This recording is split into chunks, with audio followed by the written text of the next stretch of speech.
नमस्कार, स्वागत है आपका एक नई वीडियो में। ये वीडियो बृहस्पतिवार का व्रत करने वाले या व्रत करने की सोचने वाले भी जरूर देखें। यदि आप बृहस्पतिवार का व्रत करने की सोच रहे हैं और आप नहीं जानते कि व्रत क्यों किया जाता है, इसे करने के मुख्य कारण क्या हैं, क्या नियम है, क्या कथा है, कैसे इसका उद्यापन करना है, तो इस वीडियो को बिना स्किप किए पूरा देखिएगा। बृहस्पतिवार का व्रत मुख्य रूप से भगवान विष्णु जी और बृहस्पति देव जी को समर्पित है। हिंदू धर्म में इस व्रत का बहुत अधिक महत्व है, खासकर सुखद वैवाहिक जीवन और सौभाग्य के लिए इस व्रत को करना शुभ माना जाता है। जिन कन्याओं के विवाह में बाधा आ रही है या विवाह में देरी हो रही है, उन्हें गुरुवार का व्रत रखने की सलाह दी जाती है। माना जाता है कि इससे सुयोग्य वर की प्राप्ति होती है और वैवाहिक जीवन में प्रेम और शांति बनी रहती है। बृहस्पति को देवताओं का गुरु माना जाता है। विद्यार्थियों और शिक्षा से जुड़े लोगों के लिए ये व्रत अत्यंत लाभकारी है, क्योंकि ये मानसिक स्पष्टता, ज्ञान और बुद्धिमत्ता प्रदान करता है। भगवान विष्णु जी जगत के पालनहार हैं। उनकी पूजा और गुरुवार के व्रत से घर में धन धान्य की कमी नहीं होती है। रुका हुआ पैसा वापस मिल जाता है। ज्योतिषी शास्त्र के अनुसार बृहस्पति ग्रह शांति का कारक होता है। संतान प्राप्ति की इच्छा रखने वाले दंपति भी इस व्रत को श्रद्धा पूर्वक कर सकते हैं। इस व्रत के कुछ खास नियम हैं। इस दिन पीले वस्त्र पहने। इस दिन पीले रंग का सबसे अधिक महत्व है। पूजा में पीले वस्त्र पहने, पीले फूल चढ़ाएं और पीला भोजन ग्रहण करें, जैसे चने की दाल या बेसन के लड्डू ही ग्रहण करें। इस दिन केले के पेड़ में भगवान विष्णु जी का वास माना जाता है, इसलिए उनकी पूजा और जल अर्पित करना अनिवार्य है। इस दिन आप बाल काटना,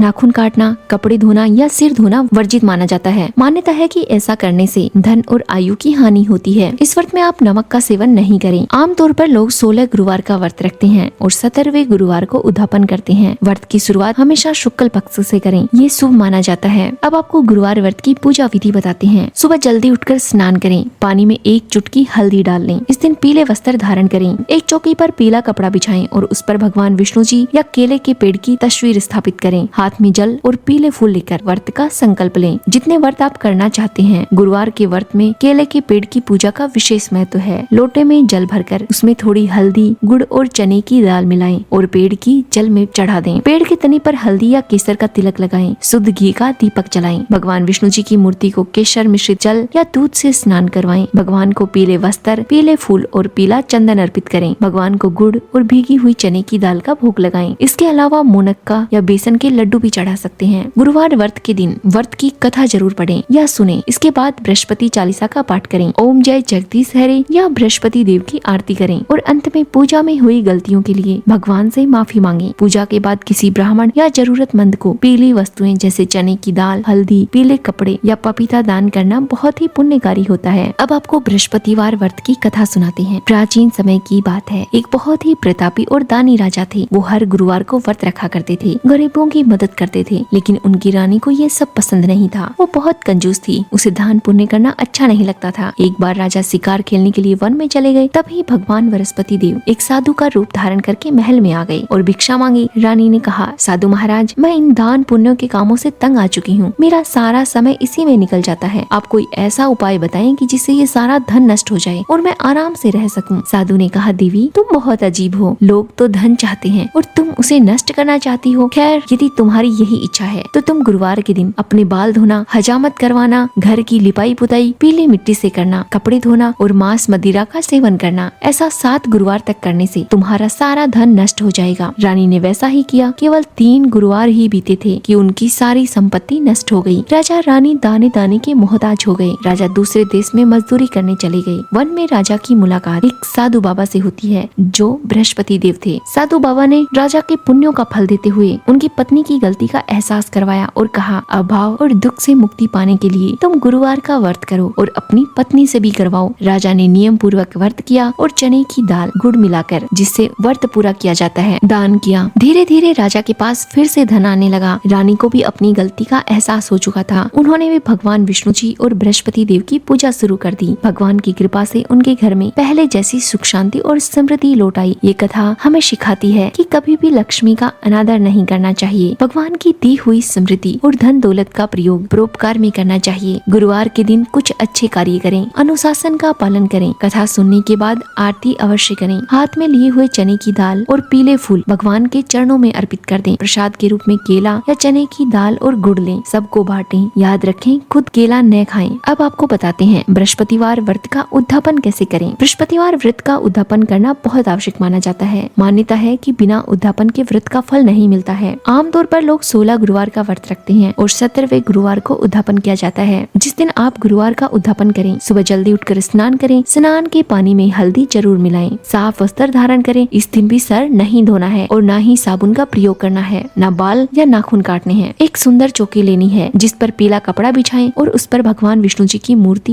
या चित्र स्थापित करें। साथ में भगवान गणेश जी भी स्थापित करें। एक तांबे या पीतल के लोटे में जल भरकर उस पर मोली बांधें और आम के पत्ते रखकर उस पर नारियल रखें। यदि संभव हो सके तो केले के पेड़ के पास ही उद्यापन करें। केले के पेड़ को हल्दी, चने की दाल और गुड़ अर्पित करें। उद्यापन में आप छोटा सा हवन जरूर करें। हवन में ओम ब्रह्म बृहस्पतिये नमः, ओम ब्रह्म बृहस्पतिये नमः इस मंत्र का जाप करें। मंत्र का जाप करते करते घी, चने की दाल और गुड़ की आहुति दें। इस दिन 5.25 किलो या अपनी श्रद्धा के अनुसार चने की दाल और गुड़ का प्रसाद तैयार करें। पीले भोजन का विशेष महत्व है, इसलिए बेसन के लड्डू, केसरिया भात यानी मीठे चावल या पीला हलवा बनाकर भगवान को भोग लगाएं। कम से कम 5 या 7 ब्राह्मण या कन्याओं को भोजन कराएं। भोजन में पीले रंग के खाद्य पदार्थ, कढ़ी चावल, बेसन की सब्जी, खीर आदि का इस्तेमाल करें। खीर आदि शामिल करें। भोजन में नमक का प्रयोग नहीं करना है। यदि आपने व्रत में नमक नहीं खाया है तो ब्राह्मणों को विदा करते समय उन्हें पीली वस्तुएं दान करें। पीले वस्त्र जैसे धोती या रुमाल, चने की दाल और गुड़, पीले फल जैसे पपीता, धार्मिक पुस्तक जैसे कि श्रीमद् भगवत गीता या व्रत कथा दान कर सकते हैं। साथ में अपनी श्रद्धा के अनुसार दक्षिणा दें। एक बात का विशेष ध्यान रखना है, उद्यापन के दिन अकेले भोजन नहीं करना है। पूजा और दान के बाद शाम के समय स्वयं एक बार पीला और बिना नमक का भोजन ग्रहण करें। अंत में हाथ जोड़कर भगवान जी से प्रार्थना करें, हे बृहस्पति देव, मैंने अपनी श्रद्धा अनुसार ये व्रत पूरा किया है। पूजा में हुई किसी भी भूल के लिए मुझे क्षमा कर दीजिएगा और अपनी कृपा मुझ पर हमेशा बनाए रखिएगा। यदि आप किसी कारणवश ब्राह्मणों को घर नहीं बुला सकते हैं तो मंदिर में जाकर सीधा कच्चा राशन, दाल, चावल, हल्दी, फल और दक्षिणा पुजारी जी को दान कर सकते हैं। इससे भी आपको उद्यापन के जितना ही पुण्य प्राप्त होगा। कथा अधूरी रही हो तो पूरा कीजिएगा, पूरी हुई हो तो मान कीजिएगा। भगवान बृहस्पति देव और विष्णु जी का आशीर्वाद आप पर हमेशा बना रहे। वीडियो अच्छी लगी हो तो कमेंट करके जरूर बताइएगा और ऐसी ही प्यारी वीडियो देखने के लिए हमारे चैनल को भी सब्सक्राइब कीजिएगा। धन्यवाद।